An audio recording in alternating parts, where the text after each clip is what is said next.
자, 그러면 이제 문제 해설로 들어가 보도록 할까요? 34번에서 이게 35번까지 34번에서 37번까지 지문이잖아요. 근데 바꿔서 1, 2, 3, 4로 바꿔서 적어놨으니까 보고 참고하시면 될 것 같아요. 그래서 1번이 34번인 거고 2번이 35번인 거고 이렇게 참고하셔서 보시면 됩니다. 자, 윗글에 나타난 특징을 정리해 본 곳이다. 적절한 내용만을 모두 고른 것은 이제 적절한 내용. 자, 정기적인 요소를 통해 중심 인물을 부각하고 있다. 정기적인 요소가 뭔가요? 바로 기자가 이제 우리가 기하다라고 하는 이제 한자를 쓰고 있다라고 했었죠. 그래서 우리가 이렇게 쓰죠. 그래서 우리가 이 정기적 요소라고 한다면 바로 아주 기이한 거, 막 도수를 부린다든지, 막 마법이 튀어나온다든지, 요괴가 나온다든지 이제 그런 거를 얘기하는 거예요. 근데 우리가 제시된 지문에서는 정기적 요소가 딱히 나타나 있지 않았죠? 또 그걸 통해서 중심 인물을 막 강조하고 있지도 않잖아요. 그래서 기억은 아닌 게 되겠죠. 자, 신비로운 공간 설정, 공간적인 배경을 통해 주제를 암시하고 있다. 자, 신비로운 공간적 배경이 신비로운 공간적인 배경이라고 했는데 신비로운 공간적인 배경이 드러나 있나요? 지금 여기서는 딱히 뭐 이렇게 신선세계라든가 뭐 요괴가 살고 있다든가 이제 그런 게 나와야 이제 신비로운 공간적인 배경인데 그렇지 않죠.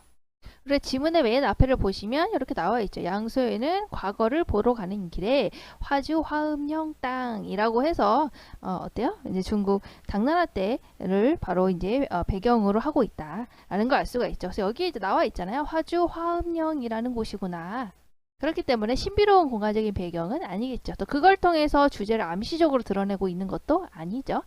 자, 비유적인 표현을 사용하여 자, 비유적인 표현 어디에서 드러나 있나요? 우리가 이제 그 예쁜 모습을 얘기를 할 때 이런 부분이 있었죠. 우리가 이제 앞부분에서 진채봉의 외모를 설명하는 부분에서 하늘이 낸 듯 어여쁜 자태, 하늘이 낸 것 같은 이라고 해서 비유적인 표현 쓰고 있죠. 비유 중에서 뭐뭐 같은, 뭐뭐 같이, 어여쁘다 이렇게 직유의 방법을 쓰고 있고요. 또 양소유에게 이제 편지를 전해줘라 라고 말하는 부분에서 특히 뭐라고 설명하고 있어요? 상공은 얼굴이, 양소유는 얼굴이 옷 같고 눈썹은 그린 듯하다 라고 해서 뭐뭐 같고 뭐뭐 듯하다 라고 해서 역시 직유법을 사용을 해가지고 여기서는 이제 양소유의 외모를 설명하고 있죠. 그래서 두 군데였어요. 하늘이 낸 듯한 어여쁜 자태는 바로 이제 진채봉의 외모였었고, 그리고 얼굴이 옷 같고 눈썹은 그린 듯하니에서는 바로 이제 양소유의 외모였죠. 비유적인 표현을 사용하여 인물의 겉모습을 제시하고 있다. 맞는 게 되겠죠? 이야기 바깥에 있는 서술자가 인물과 사건을 제시하고 있다. 자, 이거는 이제 고전소설이잖아요. 고전소설이고 보면은 특히 어때요? 이야기 바깥에 있는 서술자, 특히 전지적 작가 시점이기 때문에 전지전능한 그렇죠? 모든 걸 다 알고 있는 전지적인 서술자가 밖에서 누구를 쳐다보고 있는 거예요? 바로 진채봉과 양소유를 바라보면서 쓰고 있죠. 그렇기 때문에 이거는 바로 전지적 작가 시점이기 때문에 여러분들이 이것은요 이야기 바깥에 있는 서술자 그렇죠? 전지적인 서술자가 인물과 사건을 제시하고 있다. 이거 맞는 게 되겠죠? 그래서 답은 바로 이제 3번이 되는 겁니다. 자, 그 다음 볼까요? A, B에 대한 설명으로 적절하지 않은 것은 자, A하고 B는 전부 이제 C였죠. 바로 이제 A 부분은 바로 뭐였어요? 그 이제 진채봉이 이제 답시를 보낸 거였죠. 그 양유사라고 하는 양소유의 시를 보고 그 다음에 답시로 보낸 부분이 이제 A 부분이었고요.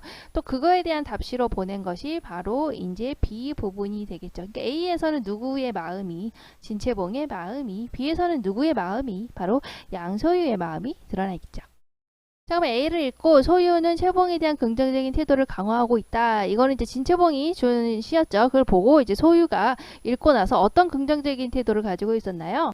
받고 나서 양소유는 그 글이 청신하고 완곡함에 크게 감복하여 기려 말했다. 이렇게 말한 부분이죠. 굉장히 청신하다, 완곡하다 하면서 이제 감탄하는 부분이 나왔죠. 그러니까 바로 어때요? 채봉에 대한 긍정적인 태도를 강화하고 있다. 맞는 답이 되겠죠? 그 다음에 A에서는 소망이 무산될까 안타까워하는 채봉의 심정이 담겨 있다. 소망이 뭐였어요? 바로 이제 양소희와 인연을 맺고 싶다라고 하는 게 바로 이제 진채봉의 소망이겠죠. 근데 그게 안 될까봐 봐봐 보시면 임의 말을 묶어두려고 내가 버드나무를 심었었는데 너는 어찌 가지를 꺾어서 채찍 삼아서 바비바비 서울길로 가버렸냐. 그렇죠? 그래서 자신과 인연을 맺고 싶은데 그 소망이 무산될까봐 안타까워하는 그 채봉의 심정이 담겨 있다라고 볼 수가 있죠. 자, 그리고 이제 B 부분을 보시면 B에서 버드나무 천만 가지는 소유의 소망을 부각하는 역할을 한다. 자, 뭐라고 그랬어요? 버드나무 천만 가지마다 마음을 묶어서 월화노인이 끈을 만들어 봄 소식을 이루고 싶다. 그 얘기는 뭐예요?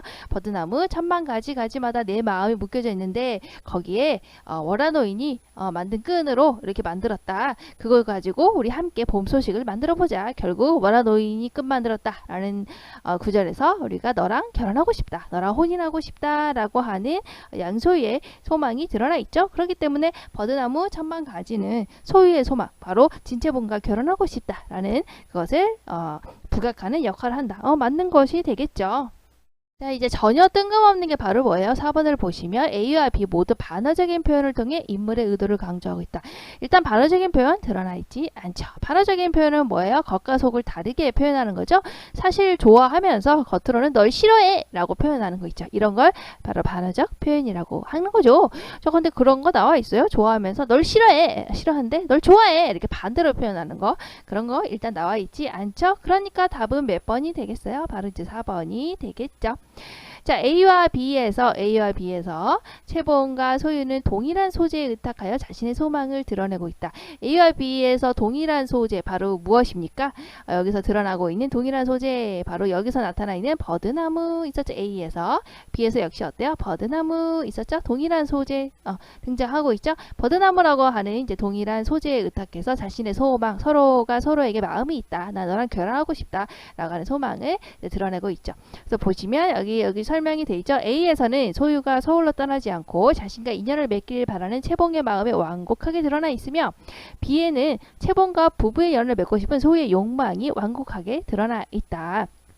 A, B 모두 말하고자 하는 내용과 반대로 표현하는 반어적인 표현 드러나 있지 않다. 3번을 볼까요? 자, 보기를 참고하여 윗글에 대해 이해한 내용으로 적절하지 않은 것은, 자, 보기를 보시면 이 소설은 인간의 욕망을 다룬 작품으로 볼 수 있다. 작품 속의 등장인물은 궁극적으로는 자신의 욕망을 충족하려고 하지만 주위의 시선이나 당대의 일반적인 가치관을 의식하여 일시적으로 제어하기도 한다. 자, 그럼 볼까요? 자, 1번. 자, 소유가 시동을 원망한 것은 자신의 욕망이 충족되지 못한 데서 비롯되었다고 볼 수가 있다. 소유가 시동을 원망한 부분은 어디에 나와요? 앞부분에 나오죠. 이제 양소유가 이제 시를 읊는 소리를 누각위로 올려보내니까 누각에서 미인이 낮잠에 빠져서 놀라서 베개를 밀치고 일어나 앉았다 이렇게 봤다라는 거죠. 그러다가 눈이 서로 뚱 마주쳤는데 너무 이뻐 그랬었는데 양생의 시동이 딱 들어왔어요. 들어오면서 저녁 식사가 준비되었습니다 이렇게 얘기를 하니까 그 미인이 진채봉이 어머나 하고 이제 물을 닫고 들어가게 됐었죠. 그리고 나니까 소유는 여기 나오죠. 시동을 원망했다. 왜요? 진채봉과 좀 더 보고 싶은데 좀 더 눈을 맞추고 보고 싶은데 저 미인과의 만남을 방해했다고 생각했기 때문에 원망했다. 이렇게 나오죠. 그래서 소유가 시동을 원망한 것은 자신의 욕망, 바로 미인과 잘 되고 싶다라고 하는 자신의 욕망이 충족되지 못한 데서 비롯되었다라고 할 수 있다라고 볼 수 있죠. 자, 그 다음에 채봉이 떠올린 옛말은 자신의 욕망 충족을 정당하기 위한 근거로 볼 수 있다. 진채봉이 양소유에게 홀딱 반해가지고 이제 탕문군 얘기하고 사마상경 얘기하고 뭐 그 부분 있죠. 그래서 거기에서 보시면 옛말에 갑자기 옛말을 인용하고 있잖아. 신하도 임금을 선택할 수 있다고 했으니 처녀도 남편을 선택할 수 있지 않으랴. 그러니까 내가 지금 양소유에게 다가가고 싶다. 양소유와 결혼하고 싶다라고 하는 자신의 그 어때요? 욕망이죠. 그 욕망을 정당화하기 위해서 옛말에도 이렇지 않았냐. 옛말에도요. 신하도 임금을 선택할 수 있었다라고 쓰고 있죠. 그러니까 자신의 욕망 충족을 정당하게 한 근거로 채봉이 옛말을 떠올렸다. 맞는 게 되겠죠? 자, 그 다음에 3번을 보시면 채봉이 유모에게 지시 내용의 막중함을 강조한 것은 주위의 시선을 중시했기 때문이라고 볼 수 있다. 자, 어디에서 얘기했어요? 바로 이제 진채봉이 시를 써가지고 유모에게 주면서 이 편지를 가지고 와서 양소유에게 전해주세요. 그것은 굉장히 막중한 일이에요 라고 얘기를 했죠. 자, 이 막중한 일이에요 라고 얘기했던 했다는 것은 주위의 시선을 중시했기 때문에 한 거예요. 주위의 시선을 중시했다면 모르는 남자에게 편지를 주는 일 따위 하지 않았겠죠. 하지만 자신의 욕망이 더 중요했기 때문에 내가 저 남자가 잘 되고 싶다라고 하는 그 욕망이 더 중요했기 때문에 이 편지를 주면서 막중한 일이에요 라고 한 거예요.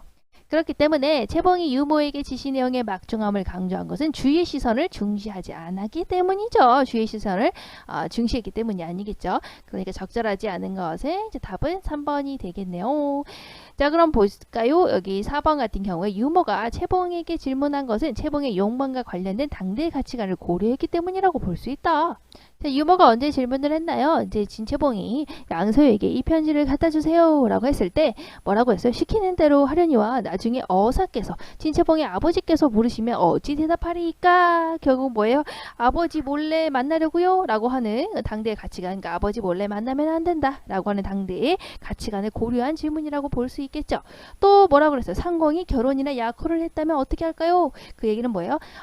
결혼이나 약혼을 한 남자와 이렇게 인연을 맺어서는 안 된다 라고 하는 당대의 유교적인 가치관이 들어가 있는 거라고 우리가 이제 볼 수가 있겠죠. 그러니 유모가 채봉에게 질문한 것은 채봉의 욕망, 양소희와 잘 되고 싶다 라고 하는 거와 관련된 당대의 가치관, 바로 아버지 몰래 만나서는 안 돼요. 자, 그리고 어때요? 결혼한 남자를 만나서는 안 돼요 라고 하는 그런 유교적, 당대의 유교적 가치관을 고려했기 때문이라고 볼 수 있다. 그렇죠? 자, 채봉이 소유의 제안을 부분적으로 거절한 것은 이제 채봉이 소유의 제안 뭘 거절했나요? 밤에 만나요 라고 했죠. 근데 그건 안 돼요 라고 했죠. 밤에는 안 돼요 라고 했죠. 근데 아예 안 만나는 건 아니고 다음날 아침에 아침에 만나요. 다음날 우리 집 중당에서 만나서 결혼을 정합시다 라고 얘기를 했죠. 그러니 결혼은 하기는 하는데 이제 밤에 만나는 건 안 돼요. 그러니까 부분적으로 거절한 거 맞죠? 그건 주위의 시선을 의식한 거 맞죠? 여기 얘기하고 있잖아요. 한밤중에 만나면 사람들의 구설에 오르기 쉽고 사람들이 말이 많아져요. 그리고 나중에 아버지가 아시면 반드시 꾸짖을 거예요 라고 하는 거에서 어때요? 바로 이게 이제 남들의 시선이 되겠죠. 아버지와 다른 사람들이니까요. 그래서 주위의 시선을 의식하여 상대의 욕망, 함께하고 싶다, 결혼하고 싶다 라고 하는 욕망을 일시적으로 제어한 것으로 볼 수가 있다. 그렇죠. 자, 그러면 이제 답은 이제 3번이 되겠죠. 그렇죠. 3번에서 이제 이렇게 주위의 시선을 중시했기 때문에 채봉이 유모에게 지시 내용의 막중함을 강조했다.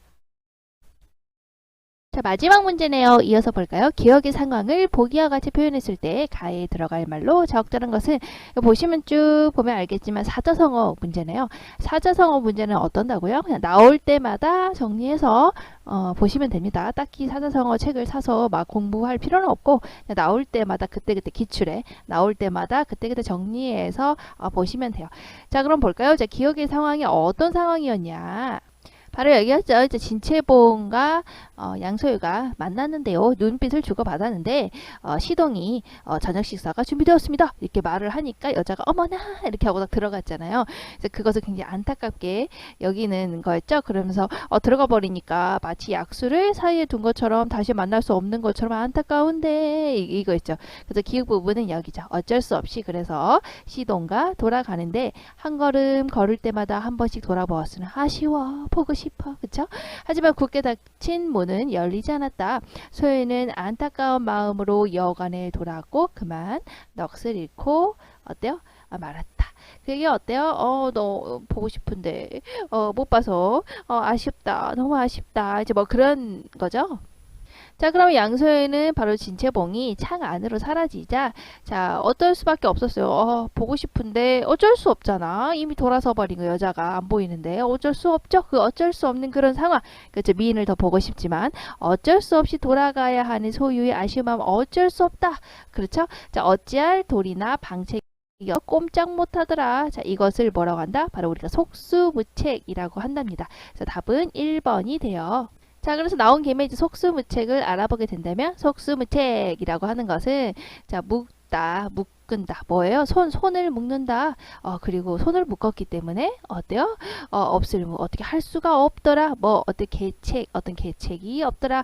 그러니까 어때요? 손이 묶여서 계책을 세울 수 없다. 있다라고 하는 게 바로 이제 속수무책이에요. 그러니까 손이 묶여서 여러분들 손이 묶여 있다고 생각을 해보세요. 이렇게 사람이 있고 내가 그것을 보고는 있지만 손이 뒤에 손이 다 묶여서 그러면 뻔히 보고 있는데도 어떻게 할 수가 없죠. 이런 상황을 우리가 속수무책이라고 해요. 그래서 뻔히 보고 있지만 손이 묶여서 어떻게 할 수가 없다. 이것을 우리가 속수무책이라고 하죠. 만화로 보면 이게 만화로 보는 게 훨씬 재밌다고. 자 보시면 이제 여름 휴가를 간 거죠. 와 신난다 바다야 기다려라 우리가 간다 막 이렇게 했어요. 화장실 가고 싶어요. 엄마도 막 이렇게 해서 화장실 가기 위해서 내렸죠. 자 그런데 아하 자동차 열쇠가 안에 있어. 어머나 차 안에다 열쇠를 두고 잠가버린 거예요. 자 그러니까 엄마 아빠가 뭐라 그랬어요. 미안하다 속수무책이구나 어쩔 수가 없구나. 그렇죠? 지금 문이 닫혀 있는 걸 뻔히 보고서도 안에 자동차 안에 열쇠가 있기 때문에 자동차 문을 열어줄 수도 없고 어떻게 미안해 뭐 이런 상황을 우리가 뭐라고 한다? 속수무책이라고 해요. 다른 것도 한번 볼까요? 자 수수방관 하면 자 수수방관이 뭔가요? 자 수수방관이란 수는 이제 소매 숫자고요. 손 숫자예요. 그래서 소매 손 그리고 곁 그리고 볼관자. 자 그래서 뭐라고 했냐 손을 소매에 넣고요 곁에서 구경만 한다. 그러니까 뭔 일이 벌어지고 있는데요 손을 여러분들 주머니 속에 쑥 넣고 손을 이 주머니 속에 쑥 넣고 그냥 보기만 하는 거야. 그냥 보기만 하는 거. 이제 그것을 우리가 수수방관이라고 하죠. 보통 이제 뭐 앞에서 싸우고 있는데 친구들끼리 싸우고 있는데 그냥 어때요? 소매에다가 넣고 주머니에다 손 넣고 그냥 쳐다만 보고 있는 그런 상황. 그러니까 전혀 간섭하거나 거들지 않고 그냥 보고만 있는 거 이것을 우리가 수수방관이라고 하는 거예요. 자 그래서 어떤 상황이 벌어지고 있는데 팔짱을 낀 채 그냥 옆에서 보고만 있는 거 이거 우리 수수방관이라고 하죠. 그래서 우리가 보통 이제 어떨 때 그래요. 사람들이 보시면 이제 무서운 사건이 벌어졌을 때 자기가 끼면 뭔 일이 벌어질까봐 그냥 간섭하지 않고 쳐다만 보고 있는 거 이런 걸 이제 수수방관이라고 하죠. 수수방관만 하지 마시고 조용히 버튼을 눌러서 신고하시면 됩니다. 아시겠죠? 그래서 친구들 사이에서 싸움이 났는데 말리지도 않고 한쪽에 서서 구경만 하고 있는 거 이게 바로 수수방관이요. 그러시면 안 됩니다. 얼른 튀어가서 선생님께 말씀드려야겠죠? 자 볼까요? 자 그러면 만화로 보는 거사상어 역시 만화로 보는 게 재밌다. 자, 친구들이네. 자 얘들아 나 30분에 학원 버스 타니까 그때까지 같이 놀자. 와 놀자. 와 놀아. 와우.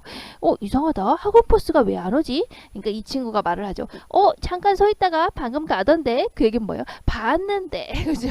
봤는데 그냥 쳐다보고만 있었다. 알고 있었는데 쳐다보고만 있었다. 알려주지 않았다. 자 이런 상황 그냥 이렇게 바라보고만 있는 상황 알고 있지만 바라보고 있는 거 손을 그냥 주머니 속에 넣고 바라만 보고 있는 거 이게 바로 수수방관이죠. 그러니까 뭐라고 했어요? 너 왜 수수방관했어? 미안 이렇게 얘기를 했습니다. 자 이런 상황을 우리가 수수방관이라고 해요. 자 그러면 아연실색 하며 했을 때 아연실색은 뭘까요? 아연실색에서 이제 아자는 벙어리이고요. 이제 연자는 그러할 연자. 일은 이를 없애버리다. 그리고 색은 낯빛색, 얼굴색이라는 거예요. 그래서 보시면 벙어리가 됐죠. 그러해서 잃었어요. 뭐 얼굴빛을요. 그 얘기는 뭐냐? 너무나 어이가 없으면 우리가 어떻게 됩니까? 뭐라고? 이렇게 여기 귀신인데 귀신이 다가오니까 지금 놀랬죠? 자 이렇게 하도 어이가 없는 일을 당하면 우리가 어때요? 벙어리가 되죠? 갑자기 귀신 본 이런 상황을 생각해보세요. 갑자기 귀신을 봤어요. 그러면 어때? 벙어리가 되죠? 그러면서 얼굴빛이 변하죠. 그러니까 너무나 놀라서 말을 잃고요. 말을 잃어서 벙어리가 되고요. 그리고 나서 얼굴빛이 하얗게 변해버려. 얼굴빛이 변해버리는 거. 그러니까 너무나 놀라서 벙어리가 되고 얼굴빛이 변해버리는 거. 이것을 우리가 이제 아연실색이라고 하죠. 귀신 만났을 때를 생각해보세요. 또 그 다음에 좀 많이 나오는 사자성어 중에 또 아나무인이라는 게 있죠.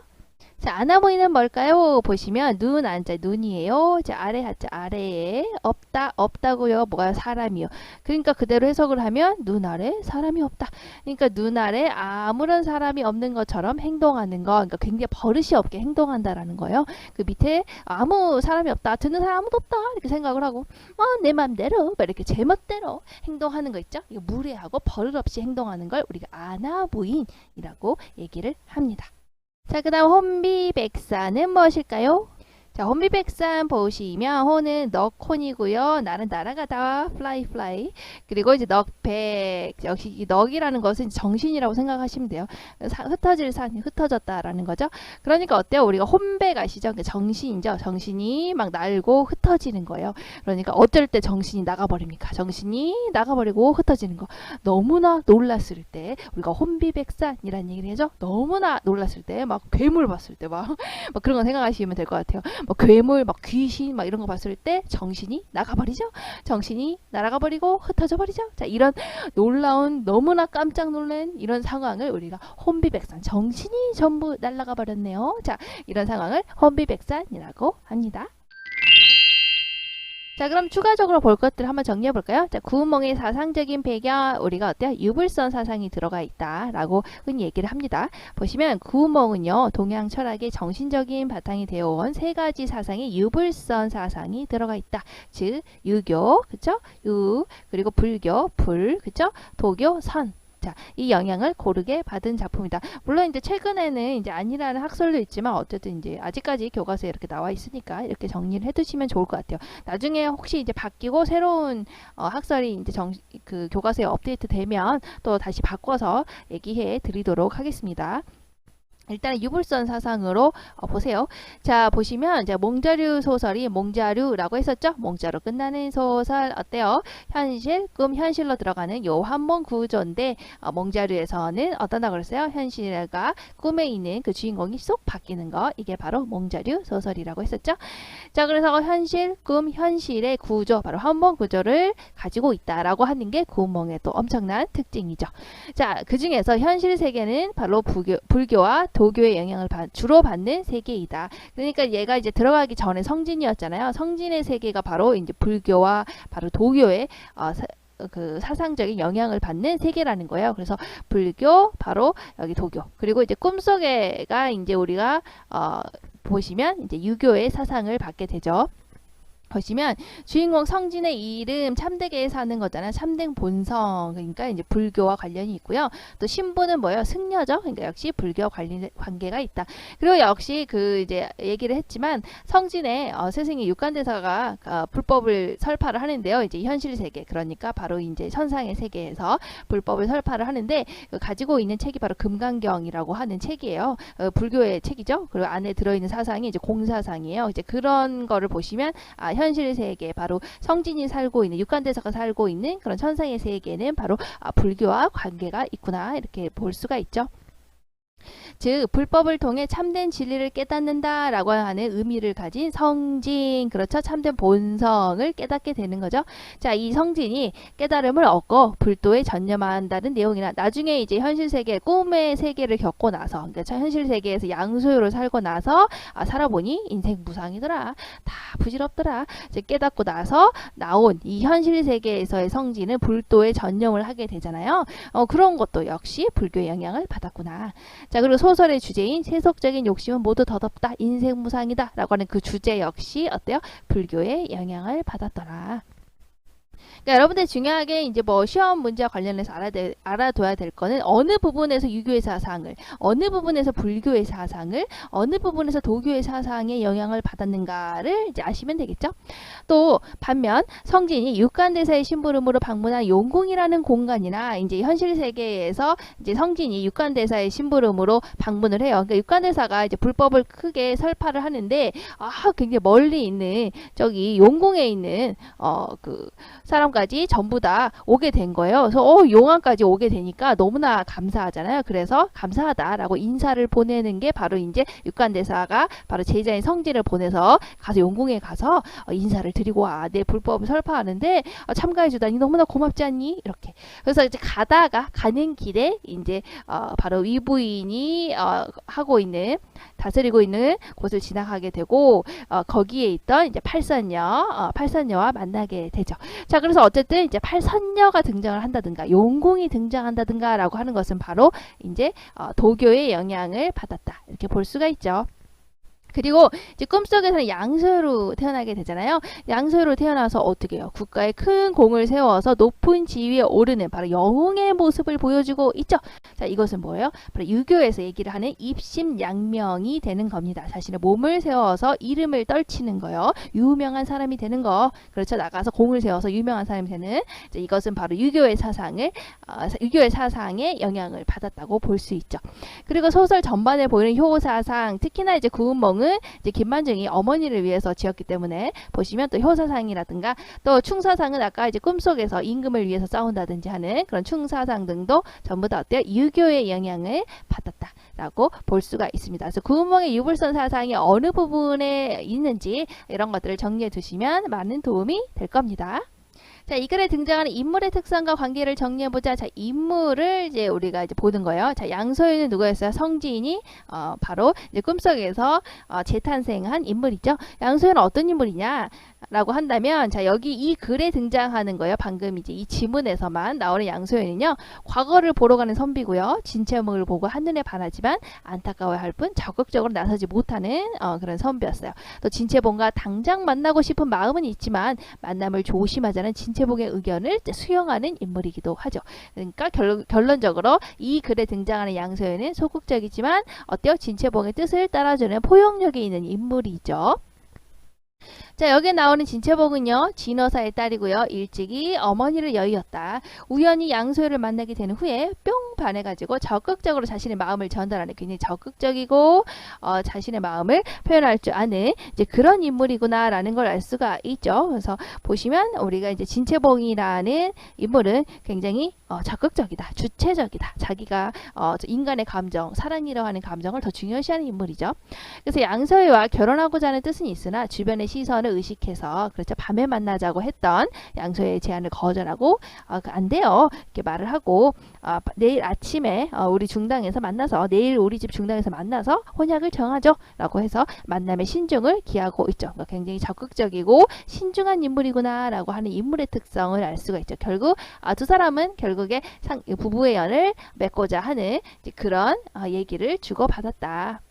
특히나 중요한 건 이제 삽입시가 나왔다는 거예요. 보시면 중간중간 시가 들어가 있죠. 진체봉이 양소유에게 양유사라고 하는 시를 듣고 자기가 답시를 주고, 또 그 시를 보고 난 양소유가 자신이 또 시를 적어서 또 주고, 그 얘기는 시라는 건 결국엔 뭐예요? 등장인물의 정서, 마음, 상태 이런 것들을 표현하고 있다라는 걸 알 수가 있죠.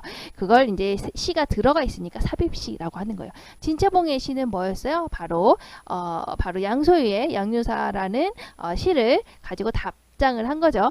버드나무 가지를 채찍 삼아서 왜 바삐 서울길로 가려고 하느냐, 가지 마세요. 양소유 너 떠나지 말고 나와 인연을 맺었으면 좋겠다라고 하는 자신의 감정을 표현하고 있죠. 그래서 의문형의 문장을 사용해서 양소유와 인연을 맺고자 하는 마음을 돌려서 표현했죠.